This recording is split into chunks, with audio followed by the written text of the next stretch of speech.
نحمدہ ونصلی ونسلم علی رسولہ الکریم اما بعد فاعوذ باللہ من الشیطان الرجیم بسم اللہ الرحمن الرحیم۔ اللہ تعالیٰ کا لاکھ لاکھ کرم اور احسان ہے کہ اللہ تعالیٰ نے ہمیں ایک دفعہ پھر اکٹھا ہونے کی توفیق عطا فرمائی۔ اللہ تعالیٰ سے دعا ہے کہ اللہ تعالیٰ ہمیں اس محفل کی برکات سے مستفید ہونے کی توفیق عطا فرمائے، آمین۔ محفل کا باقاعدہ آغاز تلاوت قرآن مجید سے کیا جاتا ہے۔ تلاوت قرآن مجید کے لیے میں دعوت دیتا ہوں محمد اسد کو۔ محمد اسد۔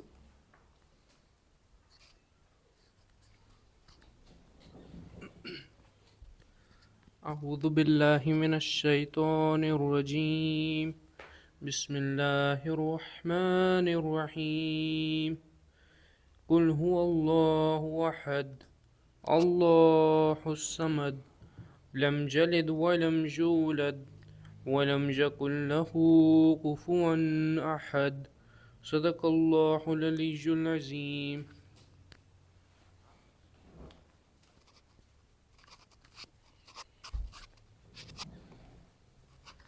جزاک اللہ، ماشاء اللہ۔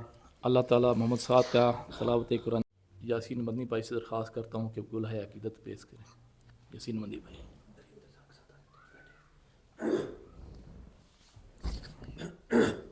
صلی اللہ علیہ یا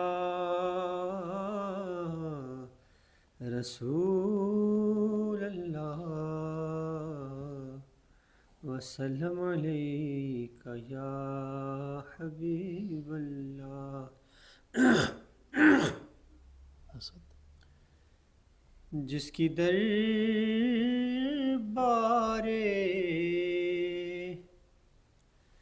محمد پہ رسائی ہوگی،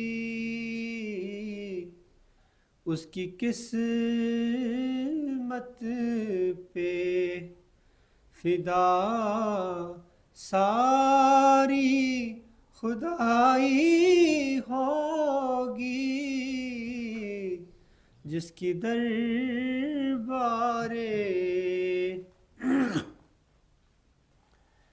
سانس لیتا ہوں تو آتی ہے مہک طیبہ کی، سانس لیتا ہوں تو آتی ہے مہک طیبہ کی، یہ ہوا کوچے سرکار سے آئی ہوگی، یہ ہوا کوچے سرکار سے آئی ہوگی۔ جس کی دربار اور دل تڑپ جائے گا او ظاہر بطحا تیرا، تیری جس وقت مدینے سے جدائی ہوگی، تیری جس وقت مدینے سے جدائی ہوگی، جس کی دربار اور روز محشر نہ کوئی اور ہمارا ہوگا،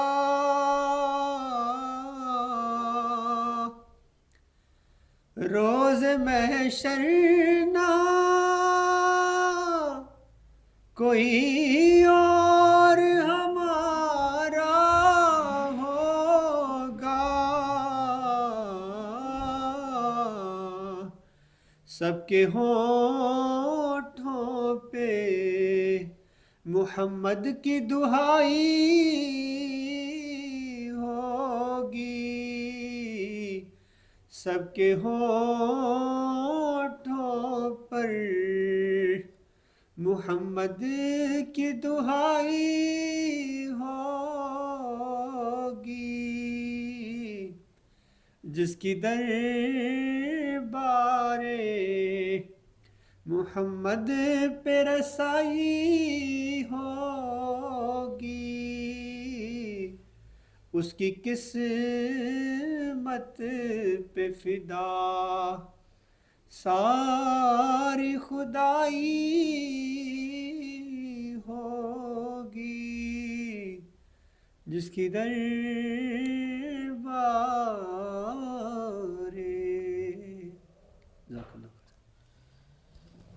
جزاک اللہ ماشاء اللہ. اللہ تعالیٰ یاسین بھائی کا نعت رسول مقبول قبول فرمائے. اب میں پروفیسر ڈاکٹر مقصود الہی صاحب کے خلیفہ محترم جناب نوید مرتضیٰ صاحب کو دعوت دیتا ہوں کہ وہ نور ایمان سے ہمارے دلوں کو منور فرمائیں.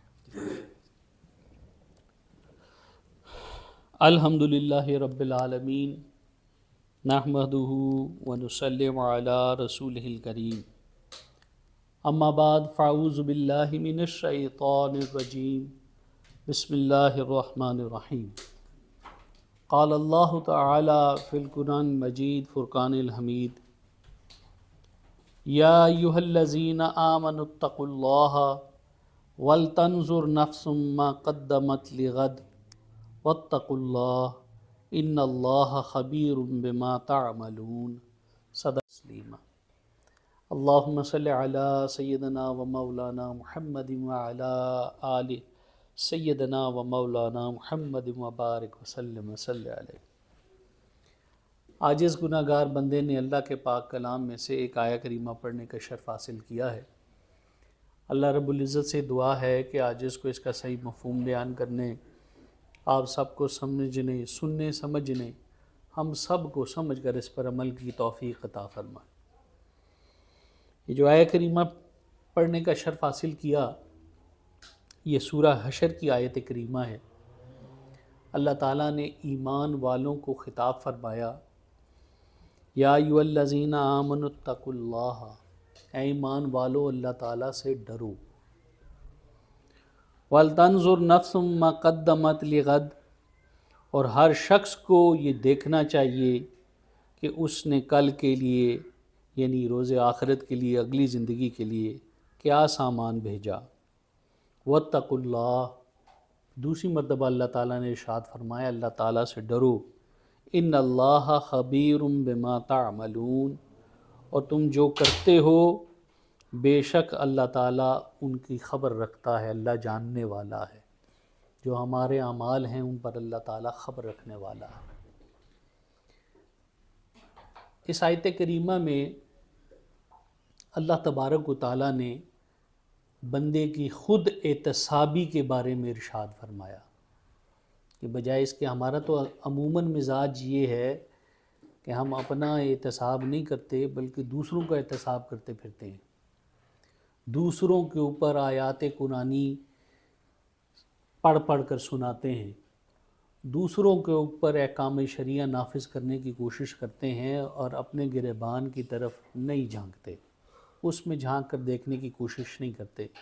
اس آیت کریمہ میں اللہ تعالی تبارک و تعالی نے یہ حکم ارشاد فرمایا ہے، اس طرف بندے کو راغب کیا ہے کہ اللہ سے ڈرو اور خود احتسابی کرو، یعنی اپنے اعمال کا محاسبہ خود کرو، ان کا جانچ پرکھ خود اپنے بارے میں رکھو کہ تم آخرت میں اللہ تعالیٰ کے پاس کیا جمع کرا رہے ہو، آخرت کے لیے کیا بھجوا رہے ہو، یعنی خود احتسابی. اور پھر اللہ تعالیٰ نے تاکیداً 2 مرتبہ فرمایا کہ اللہ سے ڈرو. کچھ علماء نے اس پہ یہ رائے قائم کی ہے کہ پہلی مرتبہ جب اللہ تعالیٰ نے فرمایا کہ اے ایمان والو اللہ سے ڈرو، تو پہلی مرتبہ اللہ سے ڈرنے سے مراد یہ ہوگی کہ جو اوامر اللہ تعالیٰ نے کرنے کے لیے حکم دیے ہیں، اوامر ان احکامات کو کہتے ہیں جو اللہ نے کام کرنے کے لیے کہے کہ یہ کام کرنے ہیں، تو ان اعمال کے کرنے میں، انجام دہی میں اللہ سے ڈرو۔ جن اعمال کے کام کرنے کا اللہ نے حکم دیا، ان اعمال کے کرنے میں، ان کی انجام دہی میں اللہ سے ڈرو۔ اور دوسری مرتبہ اللہ تبارک و تعالیٰ نے پھر فرمایا کہ ہر شخص کو یہ دیکھنا چاہیے کہ وہ کل کے لیے اپنے لیے کیا بھیج رہا ہے، اور پھر اس کے بعد پھر دوبارہ اللہ نے فرمایا اللہ سے ڈرو۔ دوسری مرتبہ جو اللہ نے فرمایا اللہ سے ڈرو، علماء کرام کی ایک رائے یہ ہے کہ اس سے مراد نواہی ہیں، ان کے انجام دہی میں اللہ تعالیٰ سے ڈرو، یعنی جن کاموں سے اللہ تبارک و تعالیٰ نے کرنے سے روک دیا، جن چیزوں کو ہمارے اوپر حرام قرار دے دیا، جن سے ہمیں روک لیا گیا، ان کے رکنے میں اللہ سے ڈرو۔ یہ دونوں کے اندر ڈر اللہ کا موجود ہونا چاہیے۔ کچھ عوام جیسے اوامر ہیں جو ہم کام کرنے کا حکم ہے، ہم ان کی انجام دہی میں اس میں سستی دکھاتے ہیں وہ کام کرنے میں، تو پہلی مرتبہ اس کے لیے فرمایا گیا کہ اللہ سے ڈرو، اور دوسری مرتبہ جب حرام کاموں سے ہمیں روک دیا گیا، کسی چیز کو ہمارے لیے حرام کر دیا گیا، ہم اس کے کرنے میں اپنی نفسانی خواہش کی بنا پر، اپنی ضرورت کی بنا پر ہم اس کام کے کرنے میں جت جاتے ہیں یا ارادہ کر لیتے ہیں اس کام کے کرنے کا، تو اللہ نے اس کے لیے فرمایا کہ اللہ سے ڈرو۔ جن سے اللہ نے چیزوں سے روک دیا ہے ان سے رک جاؤ۔ اور پھر اللہ تبارک و تعالیٰ نے آخر میں فرمایا کہ اللہ تعالیٰ خبر رکھنے والا ہے، وہ جانتا ہے تمہارے اعمال کو۔ یعنی اگر ہم اپنے اعمال کا محاسبہ خود نہیں کریں گے تو اللہ تو جانتا ہی ہے ہمارے اعمال کو۔ اللہ تعالیٰ نے اس آیت کریمہ میں ہمیں بھی اپنا محاسبہ کرنے کی دعوت دی، لیکن اگر ہم محاسبہ کریں یا نہ کریں، اللہ تعالیٰ ہمارے اعمال کو جانتا ہے، اس پہ خبر رکھتا ہے، اس کو معلوم ہے کہ ہم کیا اعمال کرتے ہیں۔ اور ہمارے اسلاف اس محاسبے کی عادت سے آگاہ تھے، ان کے اندر یہ عادت تھی۔ حضرت عمر فاروق رضی اللہ تعالیٰ عنہ کا فرمان ہے، آپ فرمایا کرتے تھے کہ تم اپنا محاسبہ خود کرو قبل اس کے کہ تمہارا محاسبہ کیا جائے۔ تم اپنے اعمال کے وزن کو خود تولو قبل اس کے تمہارے اعمال کو تول لیا جائے۔ یعنی اور آپ کی یہ عادت مبارکہ تھی کہ آپ ڈیلی ڈائری لکھتے تھے، اور ہفتے بعد جمعے والے دن جب جمعے کا دن آتا تو آپ اپنی وہ ڈائری کھولتے اور پورے ہفتے میں جو آپ نے کام کیے ہوتے تھے ان کو ری اسیس کرتے تھے، ری ایویلیویٹ کرتے تھے کہ یہ جو میں نے کام کیے ہیں یہ کام ایسے تو نہیں ہیں جو اللہ کے حکم کے خلاف ہوں، نبی علیہ الصلوۃ والسلام کی شریعت کے خلاف ہوں۔ اور پھر یہ ان کی انجام دہی میں یہ کام کرتے وقت اپنی نیت کو، اپنے ارادے کو ری ایویلیویٹ کرتے تھے کہ کہیں ایسا تو نہیں کہ میں نے اپنی نفس کے لیے، اپنی ذات کے لیے یہ کام کیا، اللہ کی رضا کے لیے نہیں کیا۔ اور اپنے کسی عمل پہ اگر انہیں شک ہو جاتا کہ یہ میں نے کام اللہ کی رضا کے لیے نہیں کیا، اعمال یا اللہ کی رضا کے لیے کیے جاتے ہیں، یا بعض اوقات بندہ اعمال فلو میں جو جیسے حالات و واقعات رونما ہو رہے ہوتے ہیں وہ کرنے لگ جاتا ہے، وہ بھی عبث ہے۔ جس طرح لایانی گفتگو ایک عبث بات ہے جس کا نہ نفع ہے نہ نقصان ہے۔ حضرت عمر فاروق رضی اللہ تعالیٰ عنہ ان جوان لوگوں کے بارے میں فرماتے تھے کہ میں یہ بالکل پسند نہیں کرتا کہ تم نہ دنیا کا کوئی کام کر رہے ہو اور نہ ہی آخرت کے لیے کچھ جمع کر رہے ہو۔ یعنی وہ وقت جو آپ نے بیٹھ کے ویسے ہی جسے ہم کہتے ہیں نا پاس ٹائم کرنے کے لیے، یہ جو پاس ٹائم کی ٹرم ہے نا، یہ اسلام کے اندر جائز نہیں ہے۔ یعنی اسلام نے اس کو پسند نہیں فرمایا۔ جائز سے مراد یہ ہے کہ اس کو پسند نہیں فرمایا کہ بس پاس ٹائم کرنا ہے، یا دنیا کے کسی نفع کو حاصل کیجئے، دنیا کے لیے کام کیجئے، ایفرٹ کیجئے، لیکن اگر ایسا نہیں کر رہے تو پھر اللہ کی رضا میں اس وقت کو گزاریے، اللہ کے ذکر میں اس وقت کو گزاریے، علم کے حصول میں اس وقت کو گزاریے۔ یہ پاس ٹائم والا جو ٹائم ہے نا، یہ لایانی بات ہے۔ اسی طرح گفتگو ہے، کوئی گفتگو آپ اپنا منشا بیان کرنے کے لیے کرتے ہیں، یو کمیونیکیٹ ود ادرس، کہ آپ اپنے آپ کو ایکسپریس کر سکیں، کسی دنیا کے فائدے کو حاصل کر سکیں، اور کچھ لایانی گفتگو ہوتی ہے جسے ہم چٹ چیٹ کہتے ہیں، فور نتھنگ ہم گپ مار رہے ہوتے ہیں، آیا کیا کر رہے ہو، یہ اکثر یہ جملہ ہوتا ہے نا، اور کیا حال ہے، سارا حال پوچھ لیتے ہیں پھر اور کیا حال ہے، عجیب سی بات ہے۔ تو یہ لایانی گفتگو بھی اسلام میں پسند نہیں کی گئی۔ تو حضرت عمر فاروق فرماتے ہیں کہ مجھے وہ نوجوان بالکل پسند نہیں جو نہ تو دنیا کے کسی اصول کے کام میں لگے ہوں اور نہ ہی ان کو دین کی کسی رغبت میں لگے ہوں، دین کے کسی حال میں لگے ہوئے ہوں، تو وہ پسند نہیں۔ تو آپ اپنا محاسبہ ہر فرائیڈے کو کیا کرتے تھے، اور اگر کسی معاملے پہ انہیں شک ہو جاتا کہ یہ میرا کام عبث تھا، اس میں اللہ کی رضا شامل نہیں تھی، تو اپنے آپ کو، جو ان کے پاس کوڑا ہوتا تھا نا، وپ، اس کے ساتھ اپنے آپ کو مارتے تھے، پنش کرتے تھے کہ یار یہ تم نے کیوں عمر یہ ایسا کام کیوں کیا جس کے اندر اللہ کی رضا شامل نہیں تھی، یہ لایانی کام کیوں ہوا، جس پہ آپ کو شک ہو جاتا۔ اور روایات میں لکھا ہے کہ جب آپ شہید ہوئے، آپ کو غسل دیا گیا، تو آپ کی کمر کے اوپر آپ کے ان کوڑوں کے نشانات تھے، جو اپنے آپ کو وہ مارا کرتے تھے کہ یہ کام کیوں کیا ہے تم نے، جس کام میں تمہیں فائدہ نہیں، اللہ کی رضا نہیں ہے۔ تو یہ خود احتسابی بندے کو شرمندگی سے اس دنیا میں بھی بچا لیتی ہے، آخرت میں بھی بچائے گی۔ مگر یہ خود احتسابی جو ہے، یہ ہمارے اندر آئے کیسے؟ پہلی چیز تو انگریزی کی کہاوت ہے birds of feather flock together, کہ جو ایک جیسے لوگ ہوتے ہیں وہ اکٹھے ہو کے بیٹھتے ہیں۔ اگر آپ ان لوگوں کے مجمع میں بیٹھیں گے جو خود احتسابی کرتے ہیں، وہ یقیناً آپ کے اندر خود احتسابی کا ایک خواہش آپ کے دلوں میں ڈال دیں گے۔ ان کے ساتھ بیٹھ کر آپ سیکھ جائیں گے کہ خود احتسابی کیسے کرنی ہے۔ اور خود احتسابی علماء نے فرمایا کہ اس کے 3 پہلو ہیں۔ یہ کیسے اب آپ کے دل میں آئے گی کہ خود احتسابی کیسے کی جاتی ہے؟ سب سے پہلا اس کی جو ڈائمنشن ہے خود احتسابی کی، وہ ہے، علماء نے فرمایا ایک فیکٹ شیٹ بنائی جائے، موازنہ کیا جائے، ایک کمپیریٹیو سٹڈی کرنی ہے آپ نے اپنے بارے میں۔ اس کمپیریٹیو سٹڈی کے ہیڈنگز کیا ہوں گے؟ اپنے اعمال کے بارے میں ایک کمپیریزن آپ نے بنانا ہے، کمپیریٹیو سٹڈی بنانی ہے۔ اس کے پہلا ٹاپک یہ ہوگا کہ اللہ تعالیٰ کے انعامات مجھ پر کتنے ہیں اور میری اس کے بدلے میں اللہ کی عبادت کتنی ہے۔ میں اللہ تعالیٰ کی کتنی نعمتوں کو استعمال کر رہا ہوں اور اس کے بدلے میں میں اللہ کی عبادت کتنی کر رہا ہوں، اس کا حق کتنا ادا کر رہا ہوں۔ پہلا فیکٹ، پہلی شیٹ، یہ پہلا ہیڈنگ یہ ہے آپ کی کمپیریزن سٹیٹمنٹ میں۔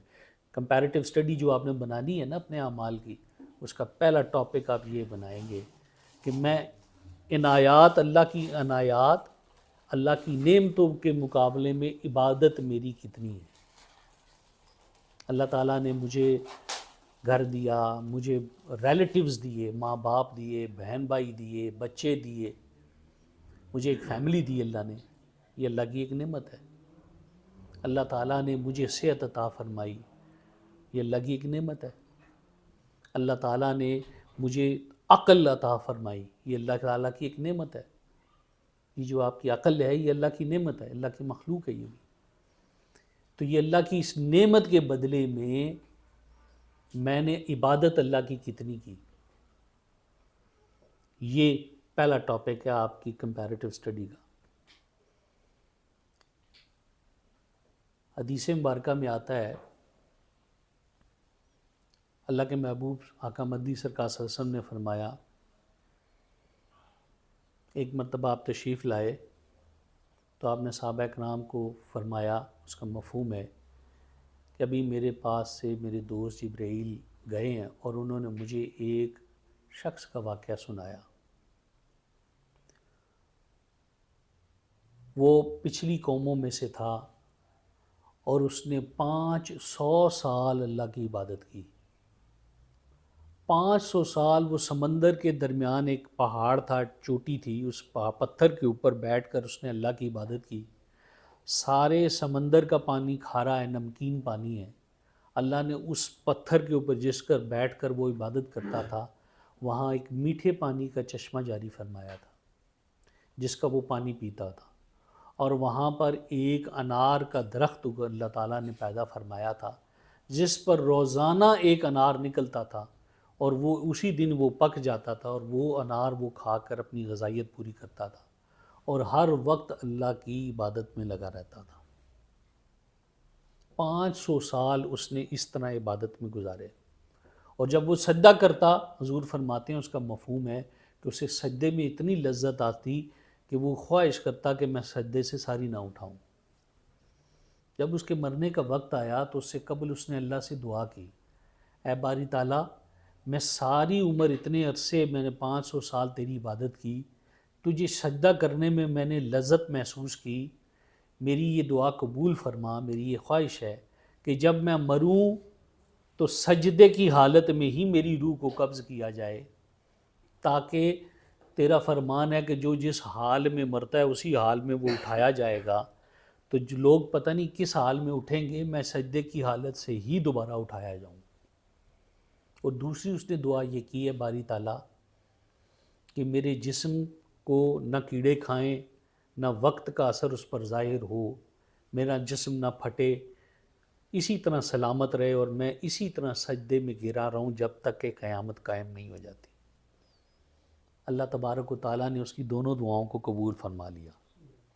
سجدے کی حالت میں ہی اس کی روح قبض کی گئی، اور حضرت جبریل امین فرماتے ہیں کہ اب بھی ہم جب آسمان سے اترتے ہیں تو اسی جزیرے سے، اسی پتھر کے اوپر سے ہو کے گزرتے ہیں، اس کی اللہ تعالیٰ نے اس کے جسم کو ابھی بھی سلامت رکھا ہے، وہ اسی حال میں سجدے میں ہی رہے۔ پھر جبریل امین نے رسول پاک صلی اللہ علیہ وسلم کو عرض کی، مگر جب وہ قیامت والے دن اللہ کی بارگاہ میں پیش کیا جائے گا، رب اسے فرمائے گا کہ میں نے اپنے اس بندے کو اپنی رحمت سے بخش دیا، اسے جنت میں لے جاؤ۔ وہ عرض کرے گا، باری تعالیٰ، میں نے 500 سال ریاکاری کے بغیر تیری عبادت کی، اور اسی حالت میں لذت اٹھاتا تھا، یہی میری لذت تھی، میں تیری عبادت میں ہی لگا رہا، دنیا کی طرف کچھ رغبت نہیں کی، میرے پاس دنیا تھی کچھ نہیں، تو مجھے میرے عمل کی بنا پر جنت عطا فرما۔ رب فرمائے گا فرشتوں کو، اسے میری رحمت کی بنا پر جنت میں لے جاؤ۔ وہ پھر اللہ کی بارگاہ میں عرض کہے، باری تعالیٰ، میں نے بڑی محنت کی، میں نے بڑی عبادت کی، میری عبادت کے بدلے میں مجھے جنت عطا فرما۔ 3 دفعہ ایسا ہوگا، پھر رب فرمائے گا کہ فرشتوں اسے لے آؤ میرے پاس، پھر ہم اس سے حساب لے لیتے ہیں اپنی رحمتوں کا۔ رب فرمائے گا کہ میں نے جو اس کو نعمت ایک آنکھ کی دی، ایک پلڑے میں وہ آنکھ، وہ بینائی کی نعمت رکھی جائے، اور دوسرے پلڑے میں اس کے اعمال رکھے جائیں، دیکھیں کہ کیا اس نے میری جو نعمتیں عطا کی تھیں جن کو یہ استعمال کرتا رہا، کیا اس کے بدلے میں اس نے میری عبادت کر لی؟ وہ جو میں نے آپ کو موازنے کا طریقہ بتایا تھا کہ آپ کی فیکٹ شیٹ میں پہلا ہی ہیڈنگ کیا ہے، اللہ کی جو نعمتیں آپ استعمال کرتے ہیں اس کے بدلے میں ہم عبادت کر پائے ہیں کہ نہیں کر پائے۔ وہ کرتا رہا، وہ کرتے کرتے جب وہ سارے اعمال رکھو، 500 سال کی عبادت ایک پلڑے میں آ گئی، اور دوسرے پلڑے میں فقط ایک آنکھ کی نعمت، پھر بھی وہ نعمت بھاری تھی۔ رب نے فرمایا، بندے ابھی تو ایک آنکھ ہے، تیرا جسم باقی ہے، باقی بھی تو میری عطا کی ہوئی نعمتیں تھیں۔ وہ جو تجھے وہ پتھر جگہ ملی تھی اس سمندر کے اندر جس پر میٹھا پانی جاری ہوتا تھا اور تو اس کو پیتا تھا، وہ انار کا درخت جس سے تو کھاتا تھا، غذائیت حاصل کرتا تھا، وہ بھی تو میری نعمتیں تھیں۔ ابھی تو تیرا جسم کے اندر جو وجود ہے تیرا، اس کی نعمتیں باقی ہیں، اور تیری عبادت ختم ہو گئی، تو باقی کا کیا ہوگا؟ پھر وہ عرض کرنے لگا، باری تعالیٰ، مجھے اپنی رحمت سے ہی تو اب جنت میں داخل فرما دے۔ رب نے اسے اپنی رحمت سے جنت میں داخل فرما دیا۔ تو محاسبے کا پہلا جو کمپیریزن سٹڈی ہم نے بنانی ہے، اس کا پہلا ٹاپک یہ ہے کہ اللہ تعالیٰ کی جو نعمتیں ہم استعمال کرتے ہیں اس کے بدلے میں کیا ہم نے اللہ کی عبادت کا حق ادا کر دی ہے؟ موازنہ میں نے آپ کے سامنے پیش کر دیا کہ 500 سال کی عبادت بھی اللہ کی ایک نعمت کو پورا نہ کر سکی، اس کا حق ادا نہیں کر سکی، پھر ہماری تو اتنی لمبی زندگی بھی نہیں ہے۔ پھر ہم کیسے حق ادا کریں گے؟ اسی موازنے کے اندر، اسی کمپیریٹیو اسٹڈی کے اندر دوسرا ٹاپک کیا ہے کہ اپنی نیکیوں اور برائیوں کا، خطاؤں کا موازنہ کیا جائے، ایک کمپیریزن لکھا جائے، ایک کمپیریزن بنایا جائے، تصورات میں لکھا جائے، اس کو تولا جائے کہ میں نے جو گناہ کیے، وہ کام جس سے رب ناراض ہوتا ہے، وہ کام اور ان کاموں کا مقابلہ کہ تعداد میں کتنے ہیں وہ کام جن سے رب راضی ہوتا ہے، ان کا ایک کمپیریزن بنایا جائے کہ ناراض کرنے والے کام اور راضی کرنے والے کام کتنے ہیں۔ ایک مرتبہ امی جان عائشہ صدیقہ رضی اللہ تعالیٰ عنہ آپ سے حضرت رسول پاک صلی اللہ علیہ وآلہ وسلم ایسے راضی ہوئے، آپ نے فرمایا عائشہ مانگیے، آپ کیا مانگنا چاہتی ہیں؟ تو امی جان عائشہ صدیقہ رضی اللہ تعالیٰ عنہ نے عرض کی کہ اے اللہ کے محبوب، اگر آپ اجازت دیں تو میں اپنے والد بزرگوار سے مشورہ کر لوں۔ حضور مسکرائے اور آپ نے اجازت عطا فرما دی۔ پھر جب وہ اپنے گھر، اپنے والدین کے گھر تشریف لائیں تو آپ نے اپنے والد بزرگوار سیدنا صدیق اکبر رضی اللہ تعالیٰ سے مشورہ کیا کہ اللہ کے محبوب نے مجھے فرمایا ہے کہ مانگیے، کیا مانگتی ہیں؟ تو میں اللہ کے محبوب سے کیا مانگوں؟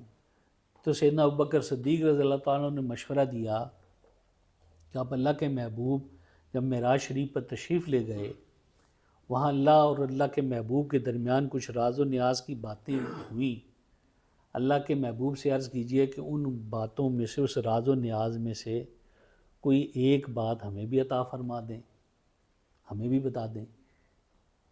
امی جان عائشہ صدیقہ جب گھر تشریف لائیں تو حضور کی بارگاہ میں یہی درخواست پیش کر دی۔ حضور مسکرائے اور آپ نے فرمایا کہ میرے رب نے فرمایا کہ اگر کوئی شخص کسی کے ٹوٹے ہوئے دل کو اپنے لفظوں سے اس کا حوصلہ بندھا دیتا ہے، ڈھارس دے دیتا ہے، دل جوئی کر دیتا ہے اس کے ٹوٹے ہوئے دل کی، تو اللہ تبارک و تعالیٰ اسے بخش دیتا ہے، اسے جنت عطا فرمائے گا۔ اس دل جوڑنے والے کی، اس ڈھارس بنانے والے کی۔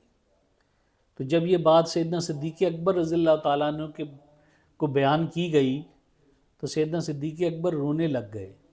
امی جان عائشہ صدیقہ رضی اللہ تعالیٰ عنہ عرض کرنے لگی، اے والد بزرگوار آپ روتے کیوں ہیں؟ یہ تو اچھی بات ہے، ہمیں اللہ موقع دے دیتا ہے کہ ہم بہت سارے لوگوں کے دل ٹوٹے ہوتے ہیں، ہم ان کا حوصلہ بڑھا دیتے ہیں، ان کا دل جوڑ دیتے ہیں، ان کو ہمت دے دیتے ہیں، دلا دیتے ہیں اپنے لفظوں سے۔ تو آپ فرمانے لگے کہ عائشہ اس کا مان، اس کا الٹ بھی سوچئے کہ اگر ہم نے کسی کا دل توڑ دیا تو ہمارا کیا بنے گا؟ اگر دل جوڑنے پہ اللہ اتنا عطا کرتا ہے تو پھر کسی کا دل توڑ دینے سے کیا اللہ تعالیٰ ناراض ہوگا؟ اس کی اللہ کی ناراضگی کو تصور میں لائیے۔ تو یہ ہم نے موازنہ ایک کریٹ کرنا ہے۔ کمپیریٹیو اسٹڈی کا دوسرا ٹاپک ہوگا، دوسرا ہیڈنگ ہوگا کہ ہم نے نیکیاں کتنی کی، وہ اعمال کہ اللہ کو راضی کرنے والے وہ کتنے کیے، اور وہ اعمال جو اللہ کو ناراض کرتے ہیں وہ کتنے کیے۔ یہ اگر ہم سوچنے لگ جائیں تو یہ ہمارے لیے وہ محاسبہ کرنا ہمارا اپنا آسان ہو جائے گا۔ ہمیں ہر وقت جو دوسروں کی فکر لگی رہتی ہے نا، اس کی وجہ یہ ہے کہ ہم اپنے آپ میں مصروف ہی نہیں ہوتے کبھی۔ ہم اپنی خواہشوں میں مصروف رہتے ہیں، مگر اپنے آپ کو بنانے اور سنوارنے، اپنے اندر نکھار پیدا کرنے میں کبھی مصروف نہیں ہوتے۔ ہماری ساری دوڑ اپنے نفس کی خواہش کو پورا کرنے کی محنت میں ہوتی ہے، مگر اپنے آپ کو آگے ہم نے کیا بھیجا ہے اس کے لیے ہم نے کبھی کوئی محنت ہی نہیں کی۔ تصور میں ہی نہیں لاتے کہ ہم اللہ کے پاس کیا جمع کرا رہے ہیں، تو محنت تو بعد کی بات ہے۔ تو پہلے یہ کمپیریزن اپنا بنانا ہے۔ پھر علماء فرماتے ہیں کہ تیسرا ٹاپک آپ کی اس کمپیریٹیو اسٹڈی میں یہ ہوگا مشاہدہ، کہ اللہ تعالیٰ کی ارد گرد کے ماحول کا مشاہدہ۔ اللہ تبارک و تعالیٰ نے انسان کو مخدوم کائنات بنایا ہے، یہ ساری کائنات انسان کو سرو کر رہی ہے، ہیومن ریس کو سرو کر رہی ہے۔ آپ دیکھیے اللہ تعالیٰ نے یہ جو جانور کریٹ کیے ہیں جن کو ہم استعمال کرتے ہیں، کسی کا دودھ پیتے ہیں، کسی کو ذبح کر کے کھاتے ہیں، یہ اپنی فرما برداری میں قائم ہے، یہ چاند اور سورج یہ اپنے اپنے محور میں چل رہے ہیں، اللہ تعالیٰ کی اطاعت کر رہے ہیں۔ کبھی ایسا نہیں ہوا کہ اپنے آربٹ سے چاند ہٹ جائے، یا اپنے آربٹ سے یہ زمین ہٹ جائے، یا اپنے آربٹ سے جس کے گرد چاند سورج کے گرد گھوم رہے ہیں یہ آربٹ ہٹ جائے اور چاند آ کے ٹکرا جائے سورج کے ساتھ، یا زمین ٹکرا جائے سورج کے۔ ایسا نہیں ہو رہا۔ اگر یہ سب ہیونلی باڈیز جو ہیں، جس کو ہم ہیونلی باڈیز کہتے ہیں، یہ پلانٹس جتنے ہیں، یہ جانور جتنے ہیں، مخلوق اللہ کی جتنی ہے، یہ اللہ کی تابعداری میں چل رہی ہے، تو اس کے ساتھ کمپیریزن کریں کہ ہم اللہ تعالیٰ کی تابعداری میں یہ دن رات کیسے گزار رہے ہیں۔ حضرت ربا رحمۃ اللہ علیہ بہت بڑے بزرگ گزرے ہیں، آپ نے ایک غلام، حبشی غلام خریدا۔ وہ رات کو بڑا بے چین رہتا، اور وہ خود بھی بے چین رہتا، اپنے مالک کو بھی بے چین رکھتا۔ ایک دن اس سے پوچھا کہ تمہیں کس بات کی پریشانی رہتی ہے کہ تم اتنے بے چین رہتے ہو، خود بھی بے چین بے قرار رہتے ہو، بے آرام رہتے ہو، ہمیں بھی بے آرام رکھتے ہو، وجہ کیا ہے؟ تو عرض کرنے لگا کہ جب رات ہوتی ہے تو مجھے قبر کی تاریکی یاد آنے لگتی ہے۔ جب اندھیرا ہو جاتا ہے، لائٹس آف ہو جاتی ہیں، میں لیٹتا ہوں تو مجھے ایک دم تصور میں آتا ہے کہ میں قبر میں بھی ایسی اندھیرا ہوگا۔ جیسے ہی مجھے قبر کی تاریکی یاد آتی ہے تو مجھے اپنے اعمال یاد آ جاتے ہیں کہ میں نے اعمال کیا کیے، اور میں ڈرنے لگتا ہوں، ڈر کے میں بے قرار بے چین ہو جاتا ہوں کہ میں اللہ کے سامنے حساب کیسے دوں گا۔ جب اس نے یہ باتیں کی تو حضرت ربا وہ بھی غم زدہ ہو گئے۔ ان کو یہ خیال آنے لگا کہ یہ میرا غلام کتنا اپنے اعمال کے بارے میں فکر مند ہے، اور میں کیسے بے غم ہو کے نیند سو جاتا ہوں۔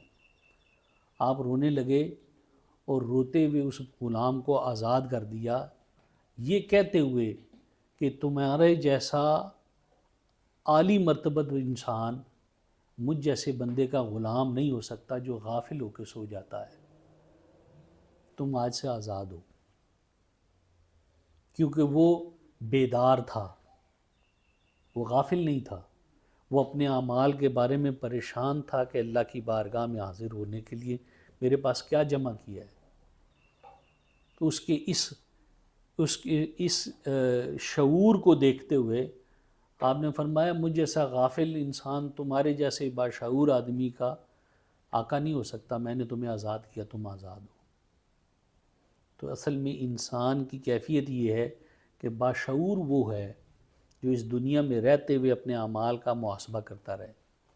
حضرت پیر کرم شاہ صاحب الازہری رحمۃ اللہ علیہ فرماتے تھے کہ انسان کو مرغابی کی طرح اس دنیا میں رہنا چاہیے۔ مرغابی پانی میں رہتی ہے، زیادہ وقت اس کی زندگی کا پانی میں گزرتا ہے، وہ پانی سے ہی اپنی خوراک کو تلاش کرتی ہے، غوطے لگاتی ہے، پانی میں سوئم کرتی ہے، لیکن جس لمحہ وہ پانی سے الگ ہوتی ہے، اڑتی ہے، جدا ہوتی ہے، تو اس کے جسم کے اوپر ایک پانی کا ڈراپ نہیں ہوتا۔ بزرگ فرماتے ہیں بندے کا یہی حال ہونا چاہیے کہ وہ دنیا میں رہے مگر دنیا اس کے دل میں نہ رہے۔ دنیا کی ہر ریسورسز کو جو اویلیبل ہیں ان کو آپ یوٹیلائز کریں، لیکن یہ دنیا آپ کے دل کے اندر گھر نہ کر جائے، یہی آپ کا مقصد نہ بن جائے۔ دنیا آپ کا مقصد دنیا میں رہنا نہ رہ جائے۔ دنیا کو استعمال کرنے کی اجازت ہے مگر دنیا کو اپنے دل میں رکھنے کی اجازت نہیں۔ جب یہ دنیا آپ کا ایمبیشن بن جاتی ہے پھر آپ کے اعمال کا محاسبہ کرنا آپ چھوڑ دیتے ہیں۔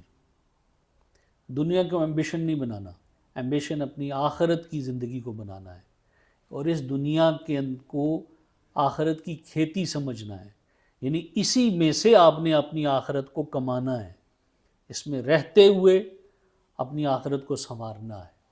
اسی لیے رب نے فرمایا کہ ہر شخص اس بات کا دھیان رکھے، یہ سوچے کہ اس نے آخرت میں اپنے رب کے پاس کیا بھیجا ہے۔ ہم جب مال اپنے اعمال کو بھیجتے ہیں، حضرت ابو ذر غفاری رضی اللہ تعالیٰ عنہ کے بارے میں آتا ہے کہ آپ کے پاس ایک شخص آیا اور آ کے عرض کرنے لگا کہ حضرت اگر آپ اجازت دیں تو میں کچھ عرصے آپ کے ساتھ رہ لوں تاکہ میں کچھ سیکھ سکوں آپ سے. تو آپ نے فرمایا اگر تم میرے ساتھ رہنے کی خواہش رکھتے ہو تو میرے ساتھ ایک عہد کرو، میری تابعداری کرو گے. تو اس نے عرض کی حضرت آپ کس چیز میں میری تابعداری چاہتے ہیں؟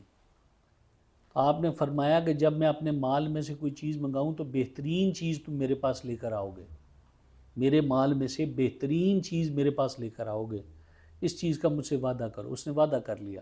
حضرت نے اجازت دے دی. حضرت ابو ذر غفاری رضی اللہ تعالیٰ عنہ حضور علیہ الصلوۃ والسلام کے صحابی، آپ نے اس تابعی کو اجازت دے دی کہ میرے ساتھ رہ سکتے ہو. ایک مرتبہ حضرت ابو ذر غفاری رضی اللہ تعالیٰ عنہ کو یہ معلوم چلا کہ یہ جو ساتھ میں دور کچھ گاؤں ہے وہاں لوگوں کے پاس کھانے کو گوشت نہیں ہے. تو آپ کے پاس اونٹ تھے، آپ کے پاس اونٹوں کا ایک ریوڑ تھا. تو آپ نے اس بندے سے کہا کہ جاؤ میرا ایک اونٹ لے آؤ اور اس کو ذبح کر کے اس کے اتنے حصے بناؤ جتنے وہ ان لوگوں کے گھر ہیں، گاؤں والوں کے گھر ہیں. گوشت کے اتنے حصے بناؤ جتنے لوگوں کے گھر ہیں، میرا گھر بھی اس میں شامل کر لو اور برابر گوشت تقسیم کر کے یہ سب ان کے اندر تقسیم کر دو. وہ گیا، اس نے ایک دیکھا ان کے ریوڑ میں، ان کے اونٹوں میں جو سب سے اچھا اونٹ تھا نا، وہ اس نے چاہا کہ یہ لے لوں کیونکہ حضرت سے اس نے وعدہ کیا تھا کہ سب سے اچھا اونٹ ہے. پھر اس کے دل میں خیال آیا یار یہ سب سے اچھا اونٹ ہے، یہ حضرت کے کام آ جائے گا، بریڈنگ کے لیے کام آ جائے گا یا اور کسی کام کے لیے کام آ جائے گا، یہ حضرت کے کام آ جائے گا، یہ تو گوشت کاٹ کے تقسیم کرنا ہے نا. اس نے ایک دوسری اونٹنی پکڑی اور وہ لے آیا. اتفاقاً حضرت ابو ذر غفاری اپنے اس ریوڑ کے پاس سے گزرے اور ان کی اس اچھے اونٹ کے اوپر نظر پڑ گئی. جب انہوں نے دیکھا کہ وہ اچھا اونٹ ذبح نہیں ہوا، کوئی دوسری اونٹنی ذبح ہو گئی ہے، تو آپ نے جب وہ گوشت تقسیم ہو گیا تو اس کو بلایا اور اس سے پوچھا کہ تم نے مجھ سے ایک وعدہ کیا تھا، تمہیں جب وہ اونٹ لینے گئے تھے تمہیں اپنا وعدہ یاد تھا کہ بھول گئے تھے؟ تو عرض کرنے لگا نہیں حضرت مجھے وہ وعدہ یاد تھا، پر میں وہ اس لیے نہیں لے کے آیا، میں نے سوچا کہ وہ آپ کے کام آ جائے گا. تو آپ نے اسے فرمایا بیٹھو میرے پاس، میں تمہیں سمجھاتا ہوں کہ میرے کام کب آئے گا. تو آپ نے فرمایا کہ ہر مال کے 3 حصے دار ہوتے ہیں. پہلا حصہ قسمت ہے. ہو نوز کہ کوئی بیماری آ جائے میرے فلاک کے اندر اور یہ اونٹ مر جائے، میرا اونٹ سارے مر جائیں، اس میں یہ اونٹ بھی مر جائے جس کو تم نے چھوڑا ہے، میرے کام آئے گا. تو پہلی چیز قسمت ہے، قسمت اسے لے جائے میرے سے، میرے کسی کام نہ آئے، وہ بیماری کی وجہ سے مر گیا، گم ہو جائے. قسمت ہے نا، پہلی چیز حصے دار ہے آپ کے مال کا قسمت. یو نیور نو کہ آپ اپنے مال سے فائدہ اٹھا سکیں گے کہ نہیں اٹھا سکیں گے، یہ آپ کی قسمت ہے. آپ نے فرمایا دوسرے میرے وارثین کہ آج اگر میں مر جاؤں، میرا مال ادھر ہی رہ جائے اور یہ میرے وارثین جو ہیں وہ رسا جو میرے ہائرز ہوں گے ان کو یہ ہیریٹیج کے طور پہ مل جائے اور یہ مال ان کا ہو جائے، مجھے تو اس مال نے کوئی نفع نہیں دیا، یہ تو میری جو ہائرز تھے، جو میری اولاد تھی، جن کو میں نے یہ مال دی، میرے وارثین تھے، ان وارثین نے وہ مال لے لیا، تو میرے مال تو کام نہیں آیا. پھر آپ نے فرمایا میرے فائدے مند میرا مال تب ہوتا کہ میں اس کو استعمال کر کے اپنے رب کے پاس جمع کرا دیتا، اسے میں اللہ کی راہ میں خرچ کر کے اپنے اس کو جمع کرا دیتا، پھر یہ میرے کام آتا تھا. اگر میرے وارثین لے جائیں یا قسمت لے جائیں تو میرے کسی کام نہیں آیا. میرے کام یہ تب آتا جب میں اسے اللہ کی راہ میں خرچ کر کے اللہ کے پاس اس کو جمع کرا دیتا اور یہ آخرت میں میرے کام آتا. تو یہی میں عرض کر رہا تھا کہ جو اللہ کے پاس جمع کرانا ہے نا اپنے اعمال کو، اس کے بارے میں محاسبہ. لیکن یہ اس وقت تک بندے کے دل میں یہ شوق پیدا نہیں ہوتا محاسبے کا جب تک یہ کسی ایسی مجلس اور صحبت میں نہیں بیٹھتا جہاں اس محاسبے کا درس دیا جائے اور خود اس محاسبے کو رواج کیا گیا ہو اس مجلس میں. اللہ والے جو گفتگو کرتے ہیں وہ اس پہ خود عمل پیرا ہوتے ہیں، پھر وہ گفتگو کرتے ہیں. وہ خود اس فکر میں لاحق ہوتی ہے ان کو، پھر وہ اس فکر کی تلقین کرتے ہیں۔ میرے مرشد کریم سیدی پروفیسر محمد مقصود الہی نقشبندی دامت برکاتہم العالیہ، وہ اسی فکر کی دعوت دیتے ہیں۔ یہی فکر انہیں خود بھی لاحق ہے، اور اسی فکر کی وہ تلقین فرماتے ہیں کہ اللہ سے ڈرو اور اپنے اعمال کا محاسبہ کرو، سوچو کہ اللہ کے پاس کیا جمع کرا رہے ہو۔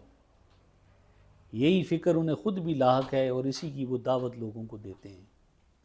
اسی لیے ان کی مجلس میں یہ برکت ہے کہ جو ان کے پاس بیٹھتا ہے، جو ان کی سنگت اختیار کرتا ہے، جو ان سے اپنی نسبت جوڑ لیتا ہے، ان سے محبت کے تانے بانے اپنے بنا لیتا ہے، جوڑ لیتا ہے ان سے، اللہ تبارک و تعالیٰ یہی فکر اس کو بھی عطا کر دیتا ہے۔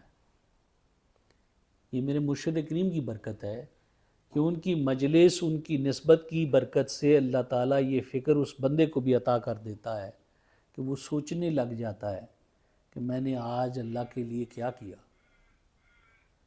میرا آج کا دن گزر گیا، میری زندگی کی ایک دن کم ہو گیا، میری مہلت، وہ جو میرے پاس ٹائم پیریڈ تھا اس ٹائم سپین میں سے ایک دن کم ہو گیا، 24 آورز کم ہو گئے، میں نے اس 24 آور میں اللہ کے لیے کیا کیا۔ یہ فکر لفظوں میں بیان کر دینا آسان ہے، مگر اس فکر کا آپ کے اوپر طاری ہو جانا یہ اللہ والے کی نگاہ کے بغیر ممکن نہیں ہے۔ اس فکر کو بیان کر دینا، اس کے کیل و کال بیان کر دیے، یہ ایسے ہوگا، یہ ویسے ہوگا، یہ آسان ہے، مگر یہ بندے کے اوپر یہ فکر طاری نہیں ہوتی۔ اس فکر کو اگر طاری کرنا ہے تو اللہ والوں کے پاس بیٹھنا پڑے گا۔ میرے مرشد کریم کی صحبت کی یہ برکت ہے کہ یہ فکر بندے کے اوپر سوار ہو جاتی ہے، بجائے اس کے اس سے قبل کہ اس کا محاسبہ کیا جائے وہ خود اپنا محاسبہ کرنے والا بن جاتا ہے۔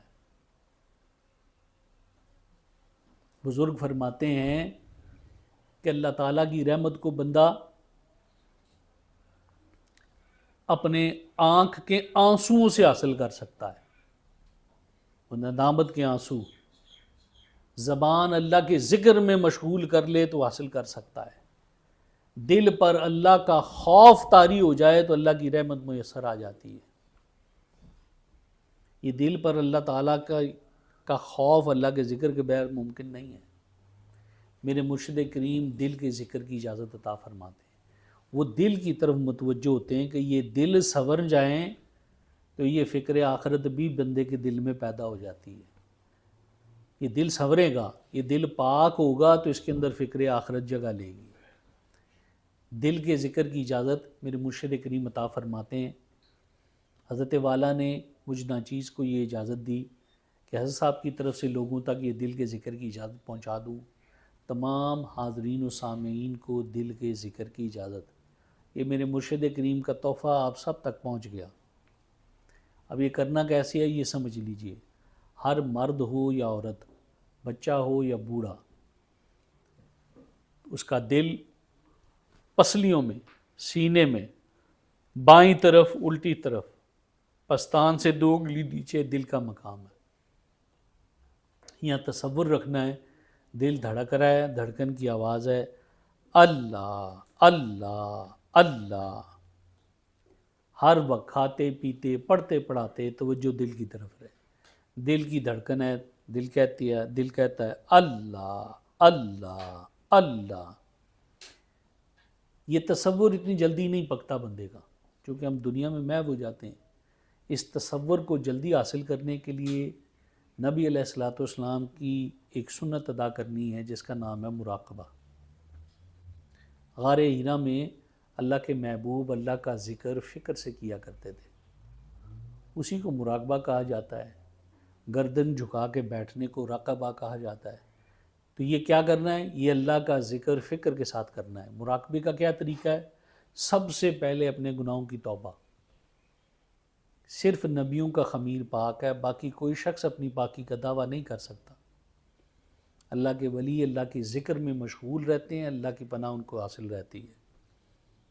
اگر کوئی شخص اللہ کے ذکر سے اللہ سے غافل ہو جائے، شیطان اور نفس اس پر حاوی آ جاتا ہے اور اس پہ غلبہ کرنے لگتا ہے۔ کیا کرنا ہے؟ مراقبے کا طریقہ عرض کر رہا ہوں۔ سب سے پہلے اپنے گناہوں کی توبہ کرنے کے بعد آنکھیں بند کی، گردن کو جھکایا، تصور لے گئے اپنے دل پر، سننے کی کوشش کی، تصور کے کانوں سے اپنے دل کی آواز کو پہلے سننا ہے۔ دل دھڑک رہا ہے، دھڑکن کی آواز ہے اللہ اللہ اللہ، یہ مراقبہ ہے۔ توجہ ہٹے، دوبارہ اپنی توجہ کو دل کی طرف لے جائیں۔ جتنی دفعہ توجہ ہٹے دوبارہ دل کی طرف فوکس کرنا ہے۔ دل کہہ رہا ہے اللہ اللہ اللہ۔ میں تو تعلیم کی وجہ سے آپ کو زبان سے کہہ رہا ہوں، لیکن آپ نے صرف ایک امیجنیٹو رکھنا ہے، امیجن کرنا ہے کہ میرا دل دھڑک رہا ہے، دھڑکن کی آواز ہے اللہ اللہ اللہ۔ تصور رکھنا ہے، اس تصور سے اللہ تعالیٰ برکتیں عطا فرمائے گا، آہستہ آہستہ دل کی آواز دھلنے لگے گی، پھر آپ اس اللہ کے ذکر کو سن پائیں گے۔ اس کے علاوہ 5 وقت نماز فرض ہے، 5 وقت کی نماز پوری ادا کرنی ہے۔ ہم نے آیت کریمہ آج کیا سنی؟ یا ایھا الذین آمنوا اتقوا اللہ۔ پہلا اللہ سے ڈرو کس کام کے لیے ہے؟ جو کام کرنے ہیں، جس کا اوامر کا حکم ہے، ان کے معاملے میں اللہ سے ڈرنا۔ تو یہ نماز 5 وقت کرنے کا حکم ہے، اس کے معاملے میں اللہ سے ڈرنا ہے۔ یہ 4 نماز پڑھنے والا بھی بے نمازی ہے، کیونکہ حکم 5 نمازیں پڑھنے کا تھا، 4 کا نہیں۔ یا بندہ نمازی ہوتا ہے یا بے نمازی ہوتا ہے۔ 5 نمازوں کا فرض ہے۔ قضا ہو جائے تو قضا پڑھیں، شرعی عذر کی وجہ سے قضا ہو گئی ہے، قضا نماز پڑھیں، چھوڑ نہیں سکتے۔ 5 نمازیں فرض ہیں، 5 نمازیں اپنے وقت پر ادا کرنی ہیں۔ قضا ہو گئی کسی شرعی عذر کی وجہ سے تو قضا پڑھیں۔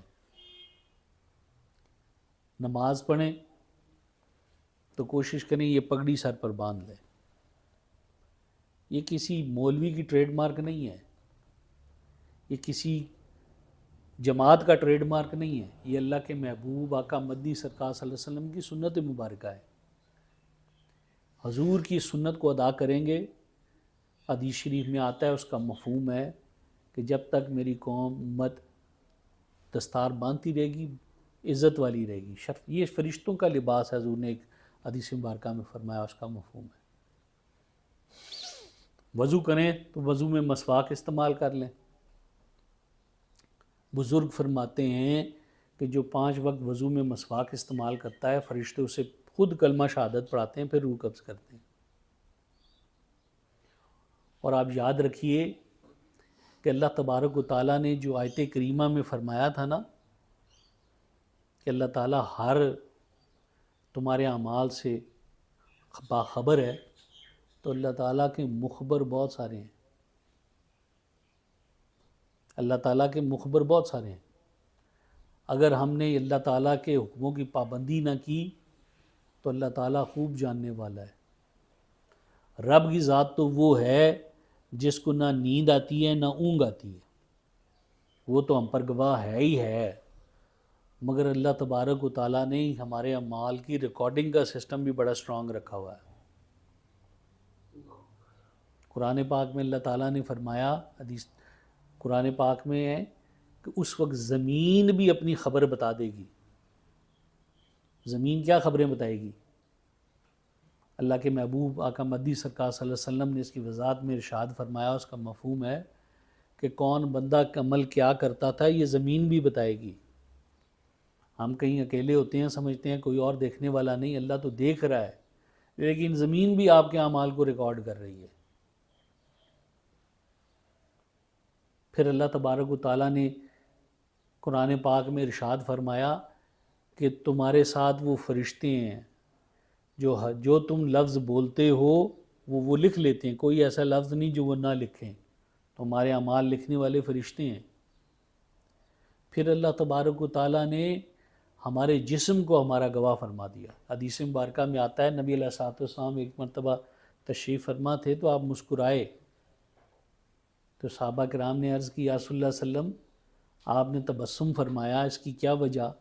حضور فرماتے ہیں کہ میں ایک شخص کی سادگی پر، اس کا مفہوم ہے کہ میں اس شخص کی سادگی پر تو مجھے ہنسی آ گئی، مسکرا دیا کہ وہ اللہ کی بارگاہ میں پیش کیا جائے گا، وہ اللہ کی بارگاہ میں عرض کرے گا کہ اے باری تعالیٰ تو نے مجھے ہمیشہ ظالموں سے بچایا، اب بھی مجھے پناہ عطا فرمائی، یہ دنیا والے میرے دشمن ہو گئے ہیں، یعنی یہ میرے گواہ ہیں سارے میرے برے اعمال کی، مجھ پر دشمن ہو گئے ہیں، تو میرے جسم کو میرے لیے گواہ فرما دے۔ اللہ تعالیٰ اس کی گواہی کو قبول فرما لے گا، اللہ فرمائے گا ٹھیک ہے میں تمہارے جسم کو تمہارے لیے گواہ بنا دیتا ہوں۔ اللہ اس کے منہ پر مہر لگا دے گا اور اس کے جسم کو فرمائے گا کہ بول، اس کے ہاتھ گواہی دیں گے باری تعالیٰ اس نے یہ گناہ کیے، اس کے پاؤں کو گواہی دیں گے باری تعالیٰ اس نے یہ گناہ کیے، اس کا جسم، اس کی کھال گواہی دے گی۔ جب یہ سب گواہی دیں گے تو وہ تعجب کر کے ان سے کہے گا کہ تم کتنے بے وفا ہو کہ میں نے ساری زندگی تمہاری حفاظت کرتا رہا، میں جہاد پر اس لیے نہیں گیا کہ تم کی منقطع نہ، تمہیں نقصان نہ پہنچ جائے، میں نے نماز اس لیے نہیں پڑھی کہ تم تھک جاؤ گے، یہ ٹانگیں یہ پاؤں، میں نے تو نیکی کے کام تمہیں آرام پہنچانے کے لیے نہیں کیے اور تم میری ہی خلاف گواہی دے رہے ہو۔ حضور اس کی سادگی پر مسکرا دیے اس کی بات سن کر۔ تو یہ میں کہہ رہا ہوں نا 5 وقت نماز فرض ہے، تو یہ اگر ہم نے نہ پڑھی نا تو یہ ہمارا جسم گواہی دے گا کہ ہم نے اللہ تعالیٰ کے لیے کھڑے نہیں ہوئے، قیام رکوع اور سجود نہیں کیے۔ اللہ تعالیٰ کو خبر پہنچانے والا یہ وہ جسم ہے، اس دن بولے گا، یہ زمین ہے جس پر ہم چلتے ہیں، یہ اس دن بتائے گی کہ ہم نے کیا کیے۔ اللہ ہمارے اعمال سے آگاہ ہے، اگر ہم نے اللہ تعالیٰ کی اطاعت کا ارادہ نہ کیا، اللہ کے حکموں کی اطاعت پہ ہم جسے کہتے ہیں کمر بستہ نہ ہوئے، تو اللہ کے پاس ساری خبر پہنچے گی۔ اللہ خود شاہد ہے مگر اس کے گواہ بھی موجود ہیں، اللہ کی عدالت میں گواہ پیش کیے جائیں گے اور یہ سارے گواہ موجود ہیں۔ قرآن اس پر شاہد ہے، اللہ نے ان تمام گواہوں کے بارے میں ہمیں بتایا کہ یہ زمین گواہی دے گی، تمہارے ہاتھ گواہی دیں گے، یہ سارے فرشتے جو لکھ رہے ہیں تمہارا اعمال نامہ، یہ تمہاری گواہی ہیں۔ تو اللہ ہمارے اعمال سے آگاہ ہے، اس لیے 5 وقت نماز فرض ہے، 5 ہی نمازیں پوری کرنی ہیں، قضا ہو جائیں تو قضا پڑھیں، اور اللہ تعالیٰ کے حکموں کی اطاعت میں لگ جائیں۔ اوامر ہیں تو ان کے ادا کرنے میں، نواہی ہیں تو ان سے رک جانے میں، کمر بستہ ہو جائیں۔ لیکن جب آپ یہ اللہ کا ذکر کریں گے، اللہ تعالیٰ آپ کے دل میں یہ قوت پیدا کر دے گا، یہ دل کے اندر یہ خوف پیدا کر دے گا، دل کے اندر یہ فکر پیدا کر دے گا کہ میں نے اللہ کی بارگاہ میں حاضر ہونا ہے۔ اللہ تعالیٰ ہمیں یہ فکر آخرت عطا فرمائے تاکہ ہم اللہ تعالیٰ کی اطاعت میں کمر بستہ ہو سکیں۔ وما توفیقی الا باللہ۔ ابھی ہم تھوڑی دیر کے لیے مراقبہ کر لیتے ہیں تاکہ تعلیم ہو جائے کہ یہ ذکر مراقبہ ہم نے کیسے کرنا ہے۔ اول آخر درود شریف 1 دفعہ الحمدللہ، 3 دفعہ سورۃ اخلاص یعنی کل هو اللہ احد پڑھ لیجیے۔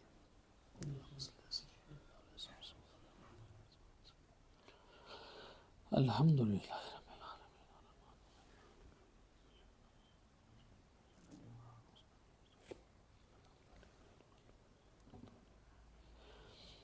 بسم اللہ۔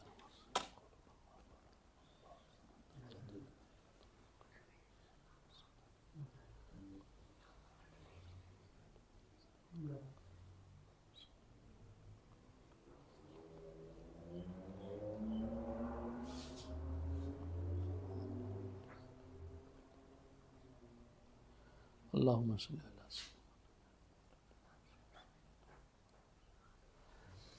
یا رحیم یا کریم یا ستار یا غفار رب العالمین، اللہم صلی علی سیدنا مولانا محمد وعلی آل سیدنا مولانا محمد وبارک وسلم وصلی علیہ۔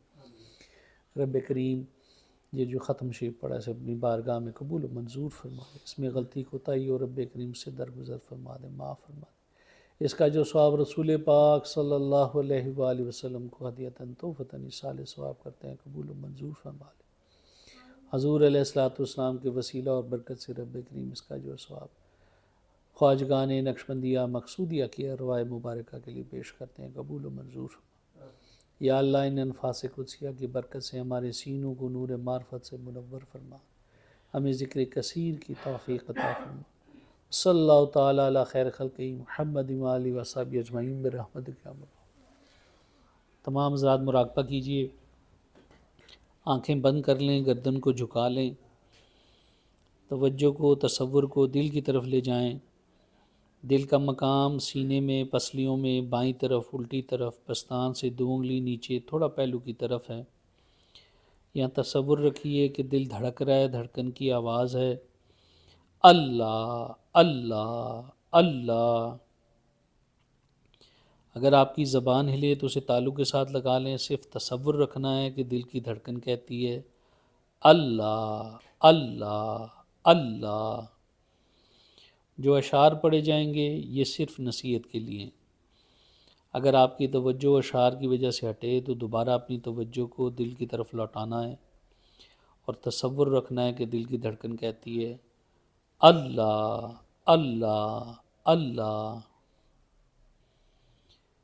اعوذ باللہ من الشیطان الرجیم، بسم اللہ الرحمن الرحیم۔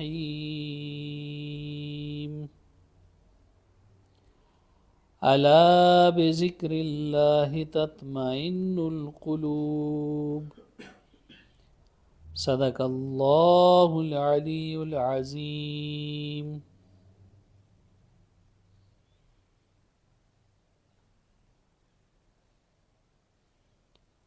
یاد کر تو اے بشر آخر ہے جانا خاک میں، یہ باغ بنگلے چھوڑ کر ہے گھر بسانا خاک میں۔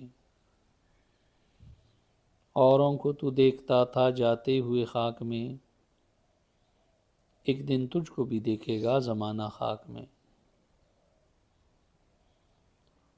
اللہ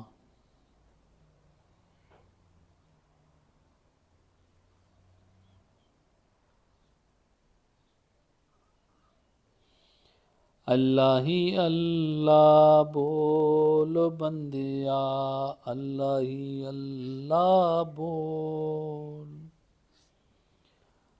اللہ ہی اللہ بولو بندیا، اللہ ہی اللہ بول۔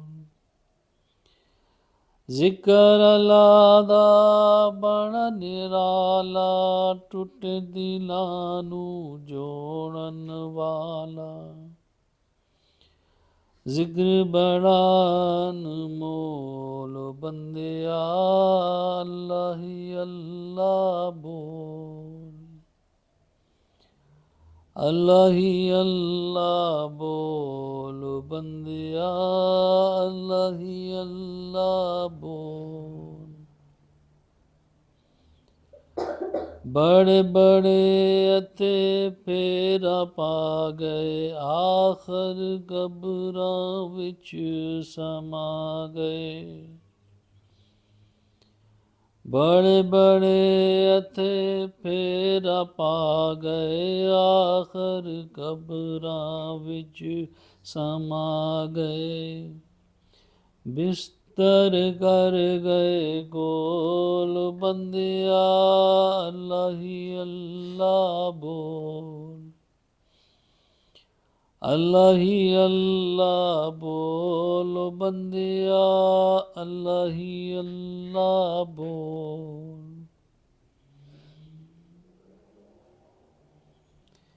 وچ قبر دے بڑا نیرا، ساتھ نہ دے کوئی ساتھی تیرا۔ وچ قبر دے بڑا نیرا، ساتھ نہ دے کوئی ساتھی تیرا۔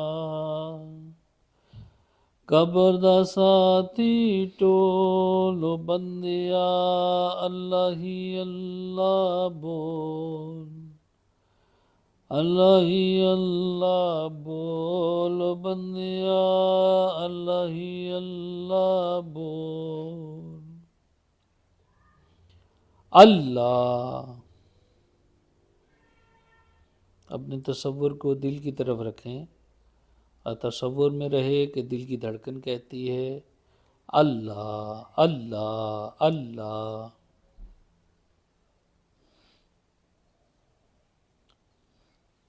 یاد کر تو اے بشر آخر ہے جانا خاک میں، یہ باغ بنگلے چھوڑ کر ہے گھر بسانا خاک میں۔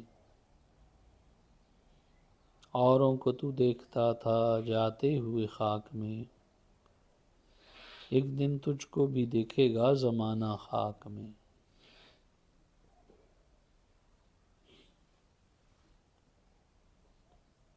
اللہ۔ عمر لگ جائے خضری میرے پیر کو، میرا پیر خانہ سلامت رہے۔ عمر لگ جائے خضری میرے پیر کو، میرا پیر خانہ سلامت رہے۔ وہ ملے تو ملے ہم کو غوث الورا، ملے غوث اعظم ملے مصطفیٰ، ان کے ملنے سے ہم کو خدا مل گیا، ایسا پیر کامل یگانہ سلامت رہے۔ عمر لگ جائے خضری میرے پیر کو، میرا پیر خانہ سلامت رہے۔ راز محشر تلک یا الہی، پیر کا آستانہ سلامت رہے تا قیامت رہے۔ اللہم آمین۔ یا رحیم یا کریم یا ستار یا غفار یا رب العالمین، اللہم صلی علی سیدنا و مولانا محمد وعلی آل سیدنا و مولانا محمد وبارک وسلم صلی علیہ۔ یا الہ العالمین، یہ جو مجلس کا انعقاد کیا گیا، ذکر اذکار کیا گیا، کلام پاک سیکھا گیا، اس تمام کاوش و کوشش کو اپنی بارگاہ میں قبول و منظور فرما۔ اس میں اگر ہم سے کوئی کمی کوتاہی کجی رہ گئی ہو رب کریم تو اپنے محبوب کی برکت سے اسے درگزر فرما، ہمارے اس کوشش کو قبول و منظور فرما۔ یا اللہ اس کی برکتوں سے ہم سب کو بہرمند فرما۔ یا اللہ ہمارے صغیرہ کبیرہ گناہ بخش دے، ہمیں شر شیطان، شر جن، شر انس، شر نفس سے پناہ عطا فرما، حاسد کے حسد سے پناہ عطا فرما، برے عملیات کرنے والوں کے عملیات سے پناہ عطا فرما۔ رب کریم ہمیں نیکی پر استقامت اور دوام عطا فرما۔ یا اللہ ہمیں گناہ سے بیزاری عطا فرما، اس سے پناہ عطا فرما۔ یا رب کریم جو بے اولاد ہیں ان کو اولاد نرینہ صالح عطا فرما۔ یا اللہ جن کو تو نے اولاد کی نعمت سے نوازا ہے رب کریم، ان کی اولادوں کو اپنے والدین کے لیے صدقہ جاریہ فرما، ان کی بہترین تربیت کی ہمیں توفیق عطا فرما۔ یا رب کریم جو بیمار ہیں انہیں شفاء کاملہ عاجلہ دائمہ مثمرہ عطا فرما دے۔ یا اللہ جن کو تو نے صحت عطا فرمائی ہے اس پہ انہیں نعمت پہ شکر کی توفیق عطا فرما دے۔ یا اللہ ہمیں اپنے شکر گزار بندوں میں شامل فرما لے۔ یا اللہ ہمیں بہت زیادہ شکر کرنے کی، تیری شکر کرنے کی ہمیں توفیق عطا فرما دے۔ یا اللہ ہمیں صبر جمیل کی توفیق عطا فرما دے۔ یا اللہ شکر کرنے میں، صبر کرنے میں ہماری مدد فرما، ہماری اس کوشش کو قبول و منظور فرما۔